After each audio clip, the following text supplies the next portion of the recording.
Well, good afternoon. Thank you for joining me here today, and happy 4th of July.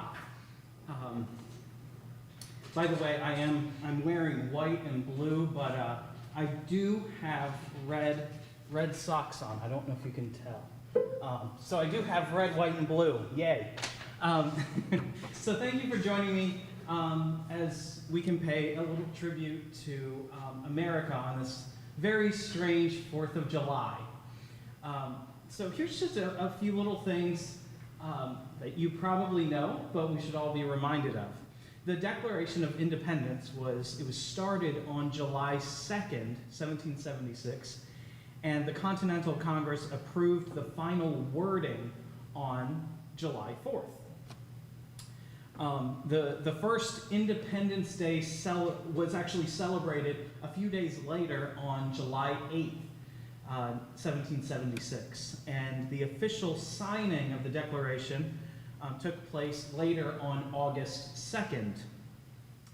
Now, here's just a couple of little things that I found. In 2019, the United States imported $319 million in fireworks. And then this little piece of information. According to the Hearth, Patio, and Barbecue Association, which I had never heard of the Hearth, Patio, and Barbecue Association. So if you're on Facebook and you have heard of them, comment. I've never heard of them. But they said the 4th of July is the most popular day for grilling. That's not surprising. Well, the piece that I just played on organ is a set of variations by Charles Ives, and a late 20th century composer. Early 20th century composer. He was from New England and wrote this nice little set of variations. I only played a little bit of them. There's several more. But that piece in America, we usually sing that tune to My Country 'Tis of Thee. In Germany, you'd probably sing it to As God Save the Queen. In England, you'd sing God Save the Queen. So just a little information there. So I'm going to continue on with this piano piece. It's another famous American hymn, and this piece is arranged by Kim Collinsworth.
The next piece is a pretty famous one.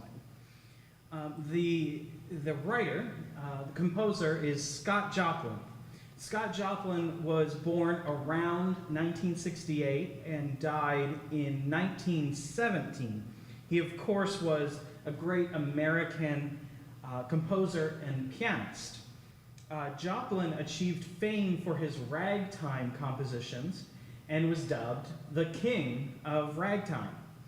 During his brief career, he wrote over 100 original ragtime pieces, 1 ragtime ballet, and 2 operas. His first opera, I guess, has been lost, and his second opera, I believe it's pronounced Treemonisha. It had its first full-scale showing in, I think, the 1970s, and it was to acclaim. Unfortunately, he wasn't alive to see that. One of his most popular pieces is the Maple Leaf Rag. It became ragtime's first and most influential hit, and it's been recognized as the archetypal rag.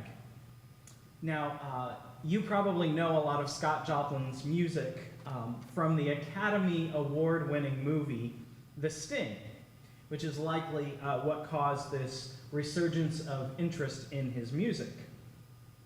In 1976, Joplin was posthumously awarded the Pulitzer Prize. So here is one of his most popular works, the Maple Leaf Rag.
Fun piece. And then ragtime, of course, was very influential with jazz and big band. I was reading somewhere where certain kinds of jazz and the swing big band style kind of came out out of this style of music. Well, the next piece, I'm going to go to the organ, and this piece is not so much American, but it's kind of an homage to America. So Dvorak, Antonin Dvorak, the composer, the great classical composer, came to America in, I believe it was the late 1800s. I should have looked that up. But he came to America, and I believe it was after he went home, he wrote this wonderful symphony. I believe it's number 9, called The New World. And it's about America. He may have even used some tunes that he heard here. And so I'm going to play the famous middle movement, a selection of the middle movement for organ. It's an arrangement, and it's Largo, but it's also a famous song. I believe it's a folk song called Going Home. So you may know it from classical music or as a wonderful little song.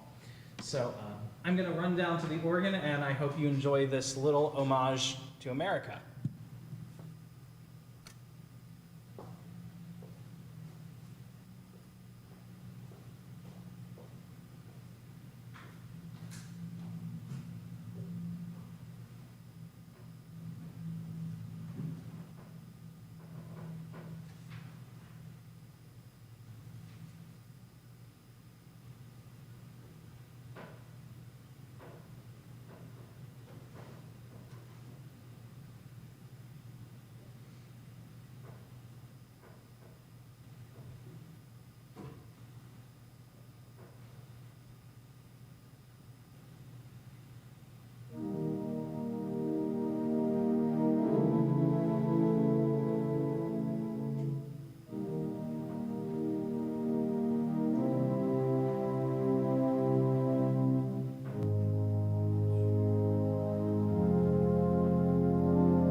just a lovely piece by Antonin Dvorak, arranged by Robert Hughes. Well, thank you so much for joining me this 4th of July on this concert, and I hope you have a wonderful weekend and are able to just have a really fun day, even though we're in different times. So hopefully you're a creative thinker and can come up with all kinds of things to do. And I think there are probably various concerts that you can probably Google that are happening all over. And so thanks again for joining me. I really appreciate it. If you would like to join us online here at St. Mary's Episcopal Church for a service, we have a 5 p.m. service, a 7:30 a.m. service, a 9 o'clock contemporary service, and then 10:30 a.m. on Sunday, traditional. By the way, the 5 p.m. service is on Saturday evening. The 10:30 a.m. on Sunday, I'll be here playing piano and organ and a vocalist. So thank you again for joining us. The last piece is a little bit unusual. So I figured out how to record on the organ. So this is an electric organ, not a pipe organ, of course. So I figured out how to record. So I am going to do a duet with myself. So I'm going to play piano while the organ is playing. And so I hope you enjoy this. It's a salute to the troops. It's actually an arrangement for choir that I'm kind of changing for piano and organ. I believe it's arranged by Cliff Duran. I believe that's right. So thanks again for enjoying, and it'll take a few seconds for it to start up. So just be a little bit patient. Thanks again. And happy 4th of July.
Thank you. Have a good 4th of July.